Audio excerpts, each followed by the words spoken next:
आज मी तुमच्यासाठी घेऊन आलेली आहे गरमागरम पालकपुरी। तर त्यासाठी इथे पालक घेतलेली आहे। पालक ही हाताने तोडून मिक्सरच्या भांड्यामध्ये टाकू। त्यानंतर यामध्ये सांबार, लसूण, हिरवी मिरची, जिरं, अर्धा कप पाणी टाकून बारीक प्युरी तयार करून घेऊ आणि याला एका भांड्यामध्ये काढून घेऊ। यामध्ये गव्हाचं कणिक, रवा, ओवा, तीळ आणि चवीपुरतं मीठ टाकू आणि याचा एक कडक असा डो तयार करून घेऊ। आता यामध्ये लागेल असं कणिक टाकायचं आणि याचा घट्टसा असा गोळा तयार करून घ्यायचा। कढईत गरम तेल करायला ठेवू।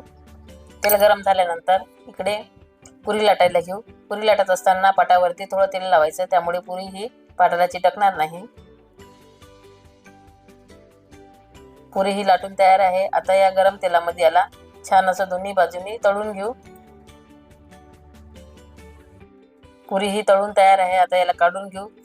टम्म अशी पालकाची पुरी ही तयार आहे। आता आपण याला तोडून बघू। आतमधून पालक पुरी ही छान शिजलेली आहे। रिमझिम पावसामध्ये गरमागरम पालक पुरी ही चहासोबत खाण्याचा हा वेगळाच आनंद असतो। तुम्हाला जर हा आनंद अनुभवायचा असेल तर तुम्ही गरमागरम पालक पुरी बनवून बघा आणि खाऊन बघा। तुम्हाला हा पालक पुरीचा व्हिडिओ कसा वाटला ते मला कमेंट करून सांगा आणि व्हिडिओ आवडल्यास लाईक, शेअर आणि सबस्क्राईब नक्की करा।